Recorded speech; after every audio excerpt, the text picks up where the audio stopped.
ഗോതമ്പ് പൊടി എങ്ങനെയാണ് കട്ടയില്ലാതെ ഇതുപോലെ നനച്ചെടുക്കാമെന്ന് ഒരു ടിപ്പ് ഞാൻ കാണിച്ചു തരാവേ. എനിക്ക് ഇവിടെ പെരുമ്പാവൂരുള്ള ഒരു നെസ്സി എന്ന് പറയുന്ന ഒരു ഫ്രണ്ട് കാണിച്ചു തന്നതാണ്. അത് ഭയങ്കര സിമ്പിളായിട്ടാണ് ഇങ്ങനെ നനച്ച് ഒരു കട്ടയുണ്ടെന്ന് നോക്കി ഇതിനകത്ത്. ഇത് കണ്ടോ, ഇങ്ങനെ നനച്ചെടുക്കുന്നത് എങ്ങനെയാണെന്ന് സിമ്പിളായിട്ട് കാണിച്ചു തരാവേ. ഇതെങ്ങനെയാണെന്ന് വെച്ചാൽ ഇപ്പോൾ ഞാനൊരു ട്രിപ്പ് നനച്ച് കഴിഞ്ഞപ്പോൾ ഓർത്തോന്ന് നിങ്ങളെ കൂടെ കാണിച്ചു തരാമെന്ന്. അപ്പോൾ ആദ്യം നമ്മൾ ഗോതമ്പ് പൊടി ഇതിനകത്തോട്ട് ഇടുക. മിക്സിയുടെ ജാറിലോട്ട് ഗോതമ്പ് പൊടി ഇടുക. ഉണ്ടോ, ഞാനിപ്പോൾ ഇത്രയും ഗോതമ്പ് പൊടി എടുത്തു. കാരണം ഞാൻ ഒരു ട്രിപ്പ് നനച്ചായിരുന്നു, അത് കാരണം എനിക്ക് കുറച്ച് കൂടെ മതി. ഫ്രിഡ്ജിൽ വെക്കാമെന്ന് വെച്ചാൽ അതിനകത്തേക്ക് നമ്മൾ തലേദിവസത്തെ ചോറ് നമ്മളെടുത്ത് ഫ്രിഡ്ജിൽ വെക്കണം. ഫ്രിഡ്ജിൽ വെച്ചിട്ട് അതിനെ ഫ്രിഡ്ജിൽ വെക്കാതെ പുറത്ത് വെള്ളം ഒഴിച്ചിട്ടാലും കുഴപ്പമില്ല. ചീത്തയിൽ പോകാതിരിക്കാൻ ഞാൻ പറഞ്ഞതേ ഉള്ളൂ. ഇതിന് വേണ്ടിയിട്ട് ഫ്രിഡ്ജിൽ വെക്കണമെന്നില്ല. പിന്നെയെന്ന് പറഞ്ഞാൽ അതിന് ആവശ്യമായ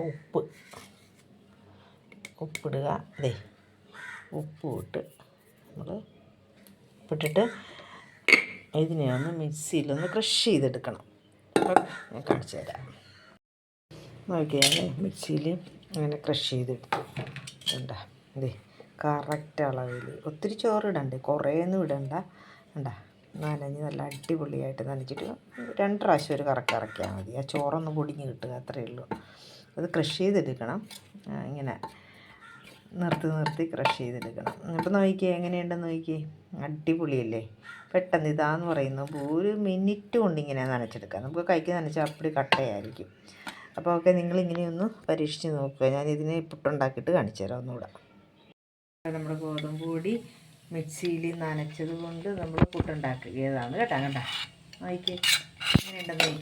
ഇത് കണ്ട, ഗോതമ്പ് പൊടി കൊണ്ട് അങ്ങനെ നമ്മൾ മിക്സിയിൽ നനച്ച പൊടി കൊണ്ടാണ് ഈ പുട്ടുണ്ടാക്കിയത്. കണ്ട, നല്ല ഭംഗിയില്ലേ കാണാനായിട്ട്. അപ്പോൾ ഇതുപോലെ നിങ്ങളും ഒന്ന് പരീക്ഷിച്ച് നോക്കുക കേട്ടോ.